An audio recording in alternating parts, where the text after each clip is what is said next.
मैंने सारे वो काम किए हैं, जैसे कि मंडी में हम सब्जियां लेके जाते थे बेचने के लिए। ईंट भट्टी पे काम करने का होता था तो हम ईंट भट्टी पे भी जाया करते थे। कि गुजरात के कनोदर गांव के एक इलेक्ट्रिशियन पिता और घर खर्च चलाने के लिए रोटियां बनाने वाली मां के बेटे सफिन ने यूपीएससी और स्टेट कमीशन के इम्तिहान पहली कोशिश में ही पास कर लिए। एक रिक्शा चलाने वाले का लड़का अगर आईएएस बन सकता है, जिसने अपनी लाइफ में सारे ऑड्स देखे हो, तो मुझे ऐसा लगता है कि हमारे देश का कोई भी बच्चा, और गरीब से गरीब बच्चा भी, और किसी भी मजहब का बच्चा आईएएस बन सकता है। Hello friends, this is Mohammed Wakil and you are watching my YouTube channel Education the Solution। मैं उम्मीद करता हूँ आप सब लोग बहुत अच्छे होंगे।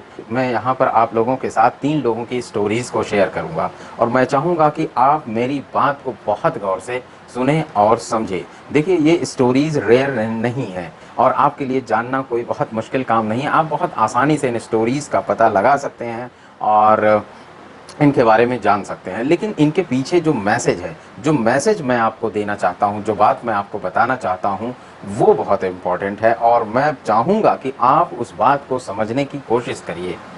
देखिए, ज़िंदगी में कभी कभी कुछ लोग इतनी मुश्किल और इतनी एडवर्स कंडीशन में कामयाबी हासिल कर लेते हैं कि इंसान सोच भी नहीं पाता है और हम सोचते रह जाते हैं कि आखिर ऐसा हुआ कैसे, ऐसा कैसे हो सकता है कि इतनी तकलीफ़ और मुश्किलों के बावजूद भी एक इंसान उभरता है और दुनिया में छा जाता है। ये क्या है?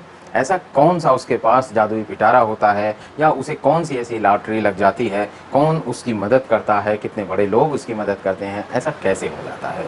तो ये मैं अक्सर और हमेशा बच्चों से जब बात करता हूँ तो मैं इस चीज़ को हमेशा मेंशन करता हूँ और उन्हें नोटिस कराने की कोशिश करता हूँ कि बच्चों, इस चीज़ पर ज़रा गौर करिए कि आखिर फैसिलिटी नहीं है, सुविधाएँ नहीं हैं, फाइनेंशियल कंडीशंस अच्छी नहीं है, हालात चारों तरफ के अच्छे नहीं है। ऐसी सिचुएशन में, ऐसे हालात में इस तरह से बच्चे और या फिर ये लोग कौन हैं जो कामयाब हो जाते हैं और इनको मदद कहाँ से मिलती है? देखिए, सबसे पहले मैं आपको मिलवाना चाहता हूँ सफ़ीन हसन से। ये गुजरात का लड़का जिसने 22 साल की उम्र में ये आईपीएस एग्ज़ाम को क्लियर किया और आज की तारीख में ये एक आईपीएस ऑफिसर है। आप यकीन नहीं करेंगे, एक बहुत ही मामूली घर का लड़का, मामूली घर, जिसके बाप एक इलेक्ट्रीशियन हैं और घर घर जाकर जो है ये काम करते हैं और थोड़ा सा जो पैसा कमाते हैं उससे इनके घर का खर्च चलता है, इनके बच्चों की पढ़ाई का खर्च चलता है और ये तमाम इस तरीके से अपने घर का खर्च चलाते हैं। और सफ़ीन हसन की माँ ये भी घर घर में काम करती हैं। जब शादी ब्याह के मौके होते हैं तो वहाँ पर रोटियां बनाती हैं और इस तरीके से वो कुछ पैसे इकट्ठे करती हैं और जिससे कि अपने घर का खर्च चलाती हैं। आप ये सोचिए, इस तरह का माहौल और इस तरह की के परवरिश के बीच में ये बच्चा निकलता है और मेहनत करता है और उसके बाद सारी दुनिया पर छा जाता है। बिल्कुल एक मामूली से माँ बाप के लिए, मैं उन्हें, हालांकि मामूली कहना बिल्कुल भी ठीक नहीं है, लेकिन हम और आप जिस तरीके से चीज़ों को देखते और समझते हैं, क्योंकि हम भी तो अपने आप को हमेशा इस बात की शिकायत हम हमेशा करते हैं कि हमारे साथ हालात ऐसे नहीं थे, हम गरीब घर के थे। इसलिए मैं ऐसा कह रहा हूँ कि आपकी नज़र में, हमारी नज़र में जो इतने मामूली हालात में और इतनी मामूली सी कमाई में जिस तरीके से पलते हैं बच्चे और बड़े होते हैं और उसके बाद वो अपने सपने को पूरा करने में कामयाब हो जाते हैं और इतनी बड़ी कामयाबी हासिल करते हैं, तो आखिर ऐसा कैसे हो जाता है? आप कभी सोचते हैं वो कौन सी चीज़ है जो इनको मदद करती है? वो कौन सी चीज़ है जो इनके पास अचानक आ जाती है? वो कौन सी चीज़ है जिसकी वजह से लोग इनकी मदद करने लगते हैं? क्या अल्लाह का कोई स्पेशल फेवर है, ईश्वर का कोई स्पेशल फेवर है इनके साथ? ऐसा कुछ है? ठीक है, अगर आपको लगता है ऐसा कुछ है तो मैं आगे बात करूंगा। अभी आप इनसे मिलिए। ये हैं मिस्टर सलमान शेख। ये औरंगाबाद, महाराष्ट्र के रहने वाले हैं। महाराष्ट्र के किसी एक छोटे से गांव के रहने वाले हैं और इन्होंने आईएएस एग्ज़ाम क्लियर किया है। अब आप अगर सोचेंगे तो इनके भी वाले साहब, इनके जो फादर हैं, वो एक मामूली से, एक तरह से आप कहिए कि सब्जियां बेचकर अपना खर्च चलाते हैं। सब्जियां इधर से उधर से कलेक्ट करते हैं, खेतों से इकट्ठे करते हैं।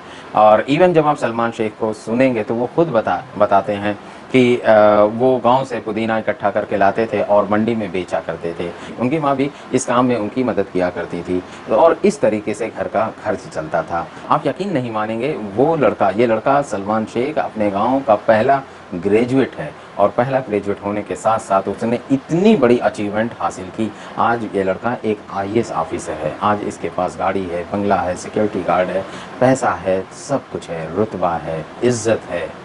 आप सोचिए कितने गरीब माँ बाप का लड़का और अचानक कैसे उसकी तकदीर पलट जाती है और वो ज़मीन से उठकर आसमान में छा जाता है। ऐसा क्यों होता है, कैसे होता है? क्या इसके पीछे कोई स्पेशल फेवर है अल्लाह का? कोई स्पेशल उसकी अल्लाह की तरफ से कोई ख़ास मदद आती है इसके लिए, या फिर लोग उसकी इतनी ज़्यादा मदद करते हैं? आखिर क्या वजह है कि आपको पता है इंडिया के अंदर IAS का एग्ज़ाम सबसे मुश्किल एग्ज़ाम माना जाता है। UPSC क्रैक करना कोई बच्चों का खेल नहीं है, लेकिन फिर भी इस तरह के हालात में, ऐसी कंडीशन में, और आप सोचिए, आप एक बड़ी दिलचस्प बात यह है कि एक बार ये इंटरव्यू देने के लिए जाते हैं एक स्कूल में और वहाँ पर इनको रिजेक्ट कर दिया जाता है कि तुम पढ़ाने के लायक नहीं हो, या फिर तुम इस पोस्ट के लिए एक प्राइवेट स्कूल में पढ़ाने के लिए भी तुम एलिजिबल या फिर योग्य नहीं हो, हम कह सकते हैं। उसके बावजूद भी ये लड़का सेलेक्ट होता है, UPSC क्रैक करता है और दुनिया को अपना कैलिबर, अपना ताकत, अपनी पोटेंशियल दिखाता है। ये उसके पास ये ताकत कहाँ से आई है, ये हिम्मत कहाँ से आई, ये हौसला कहाँ से आया, ये उसने कैसे पढ़ा? क्या उसके पास अलग से दिमाग था, कुछ स्पेशल दिमाग था जो हमारे और आपके पास नहीं है? चलिए हम आगे बात करेंगे। अभी हम तीसरे अपने हीरो से मिलते हैं जिनका नाम है अंसार शेख। अब जरा अंसार शेख से मिलिए। देखिए इनकी स्टोरी भी बड़ी इंटरेस्टिंग है। ये भी एक गरीब माँ बाप का बेटा है। इसके वालिद साहब ऑटो चलाया करते थे और ऑटो चलाकर ही अपने घर का खर्च चलाते थे। इवन घर में इतनी तंगी होती थी कि कभी कभी खाने को भी पूरा भरपेट खाना नहीं होता था। बावजूद इसके जो है इस बच्चे ने सपने पाले अपने दिल में, अपने आप को इस गरीबी से निकालने के लिए कुछ बड़े सपने इसने देखे और आखिर में इसमें वो कामयाब होता है। एक बार ऐसा हुआ कि इनके फादर ने सोचा कि घर में बड़ी तंगी है, गरीबी है, क्या करें? तो उन्होंने क्या किया कि इस टीचर के पास जाते हैं और कहते हैं कि बच्चे की TC दे दीजिए और मैं इस बच्चे को किसी होटल में या फिर कहीं किसी काम में लगा देंगे, जिससे कि कुछ पैसा आएगा और घर का खर्च चलेगा और कम से कम हम भूखे पेट तो नहीं सोएंगे। लेकिन मास्टर उन्हें समझाते हैं और उसके बाद उनके फादर को बताते हैं कि आपका बेटा बड़ा होनहार है, आप इसका ख्याल रखें, आप इसको पढ़ने दें, हो सकता है ये आगे चलकर आपका नाम रोशन करे।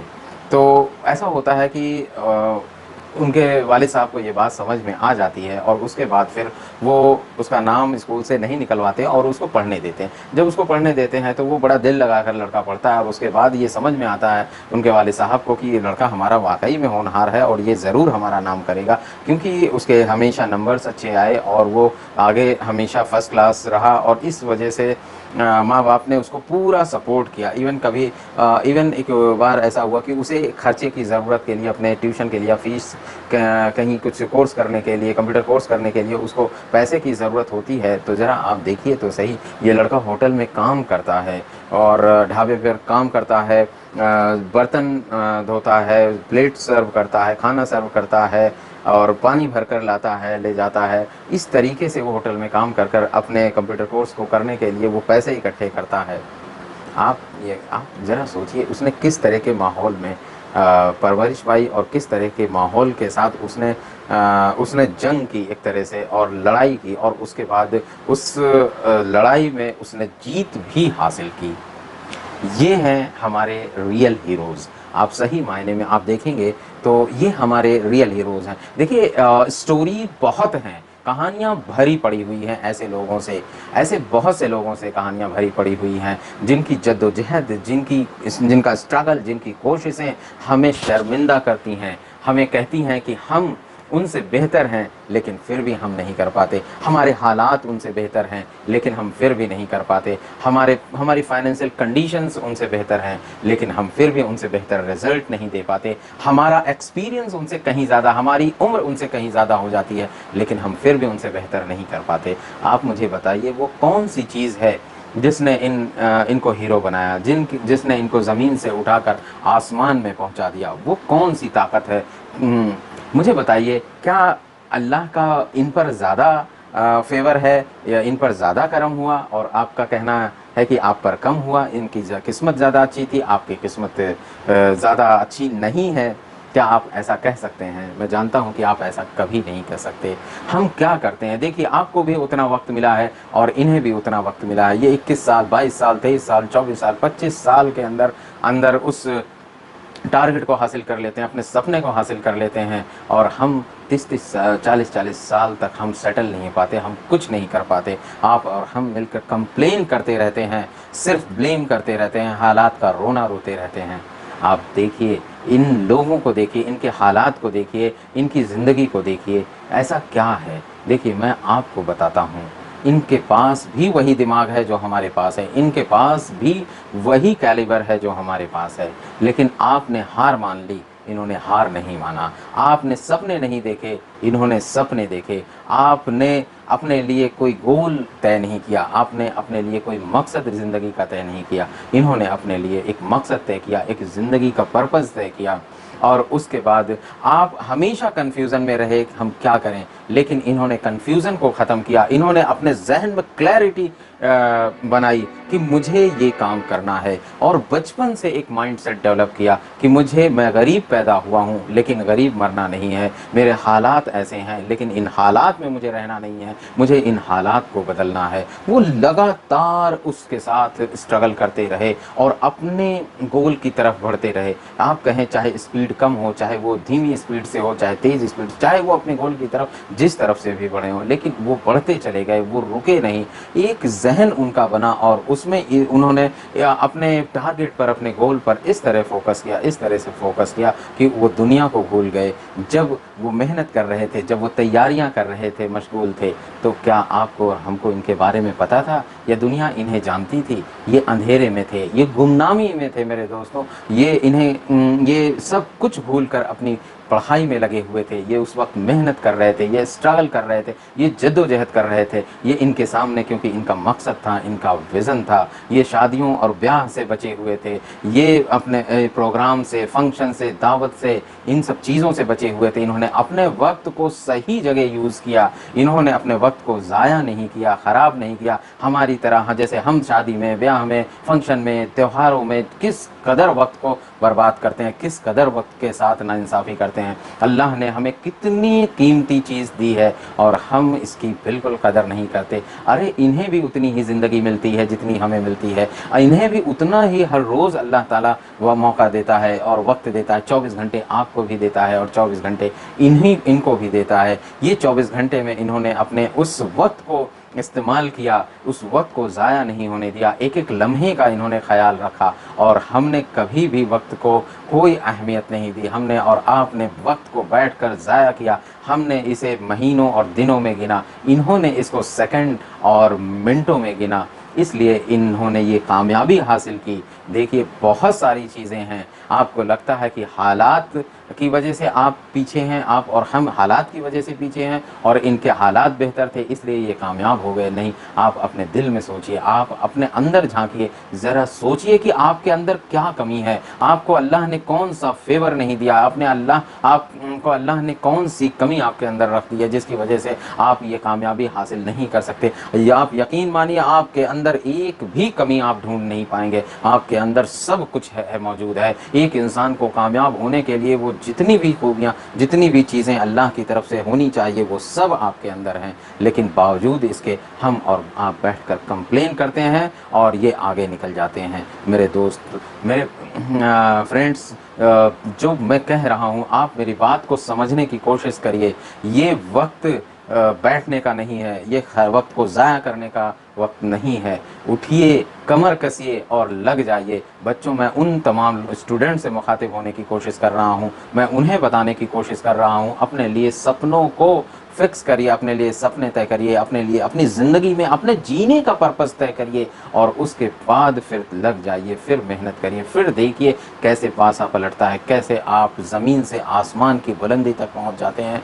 लोग देखकर हैरान रह जाएंगे। आपको लगता है कि आप कर नहीं सकते, लेकिन मुझे लगता है कि आप कर सकते हैं। आप यकीन मानिए, मैं जानता हूँ दोस्तों, मैं जानता हूँ मैं किन लोगों को एड्रेस कर रहा हूँ, मैं किन लोगों को ये बात कहना चाहता हूँ, मैं बहुत अच्छी तरह जानता हूँ। मैं भी जानता हूँ और आप भी इस चीज़ को जानते हैं। आप मेरी बात को सुन रहे हैं और अपने दिल में इस चीज़ को महसूस कर रहे हैं कि आप कर सकते हैं। सिर्फ आपके अंदर एक इरादे की ज़रूरत है, एक अज़्म की ज़रूरत है, एक पुख्ता अज़्म की ज़रूरत है जो आपकी ज़िंदगी को बदल सकता है, आपके वक्त को बदल सकता है, आपके कल को बदल सकता है। मैं कहता हूँ आज फैसला करिए, आज फैसला करिए। आज का फैसला ही कल आपका मुस्तकबिल बनाएगा और अगर आपने फैसला नहीं किया आज, तो कल आपका फैसला ना करना आपकी नाकामी का सबब बन जाएगा।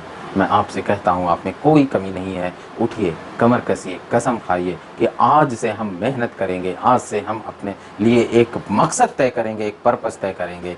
इंशाअल्लाह फिर देखिए क्या होता है। आपकी कामयाबी आपका कदम चूमेगी और दुनिया देखेगी कि आपने क्या किया है। मैं आपसे गुजारिश करता हूं कि आप मेरे चैनल को सब्सक्राइब करें, लाइक करें और शेयर करें और ज़रूर करें। इससे मुझे भी मोटिवेशन मिलता है और मैं इससे बेहतर इंफॉर्मेशन और नॉलेज की चीज़ें आपके लिए लेकर आऊँगा। अल्लाह हाफ़िज़।